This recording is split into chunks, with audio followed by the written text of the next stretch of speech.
A very good morning and welcome to this edition of Yes 101 Visual Radio. Before we start off, Suba Alutarudak Weva. Inia Putandu Nalvaltuka.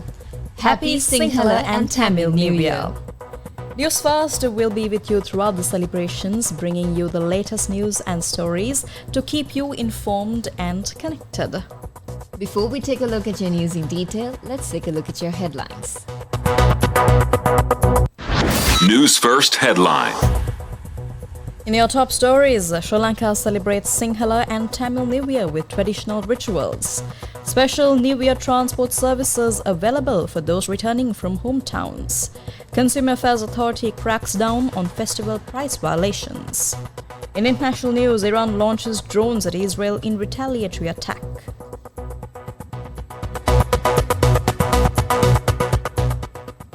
Sri Lanka is immersed in the joy of Sinhala-Tamil New Year festivities.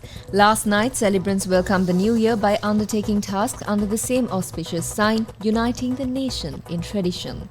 The time for anointing oil is fixed for tomorrow at 10:17 a.m. and should be done so clad in white while facing the direction of south. The National Oil Anointing Ceremony, Hisatel Gama, a significant auspicious ceremony during the Sinhala and Tamil New Year festivities, is scheduled to take place tomorrow at 10:17 a.m. at the Handala Purana Rajamahavihara in Vattala. Also, the last auspicious ritual of the Sinhala and Tamil New Year festivities, tree planting, is set for 18th April, and it has been designated as Burunga Day by the Indigenous Medicine Ministry. This initiative by the State Minister of Indigenous Medicine aims to raise awareness about the moringa plant's medicinal properties. Looking ahead, leaving for work is fixed for Wednesday at 6:52 a.m. and should be done so clad in green-colored clothes while facing the north when leaving the house.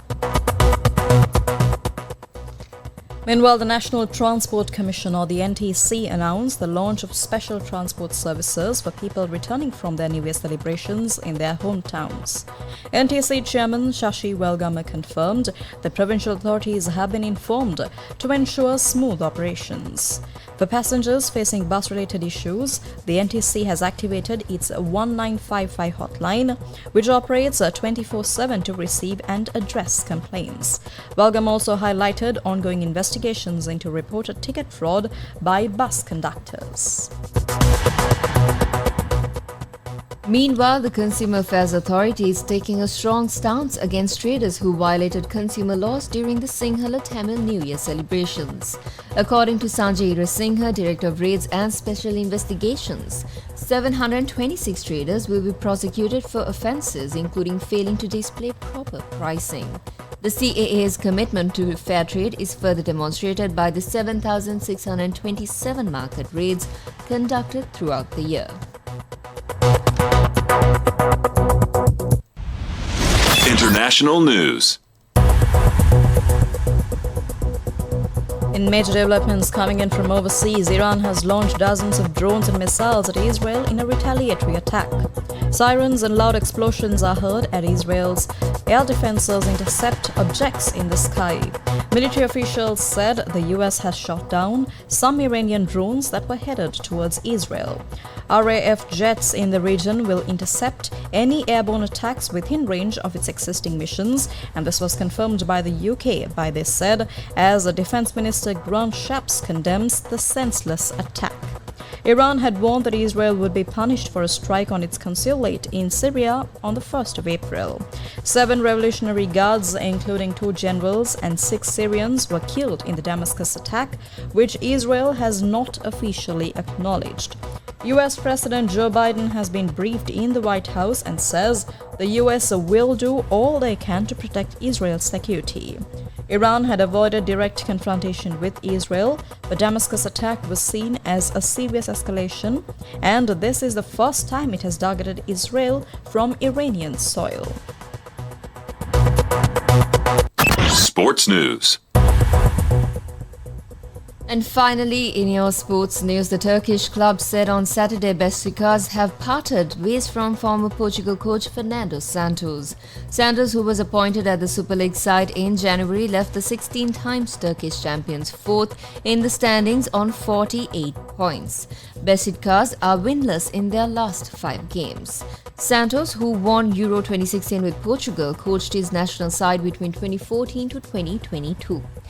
In January 2023, he took over Poland, who parted ways with Santos 8 months later when their defeat in Albania left them struggling to qualify for Euro 2024. And those are all the stories we have for you this morning. But before we wrap up this edition of Visual Radio, here's a kind reminder to all our viewers. While we all enjoy the festive season, there's an unfortunate rise in road accidents and emergencies.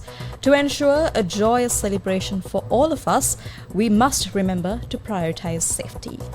Drive cautiously, especially on long journeys to visit loved ones. Remember, never drink and drive. As a driver, it is your responsibility to stay sober. And passengers, you have the right to refuse a ride from someone under the influence. Don't forget to always obey the speed limits. Enjoy swimming, but prioritize safety by being cautious near water bodies. Fireworks are a festive highlight, but remember to follow safety guidelines. Always supervise children when using fireworks. Happy Sinhala and Tamil New Year, Sri Lanka. Celebrate responsibly and make it a memorable one. For the Newsfirst team, I'm Keza Farooq. And I'm Mariam Gunamijaya. Thank you very much for joining us.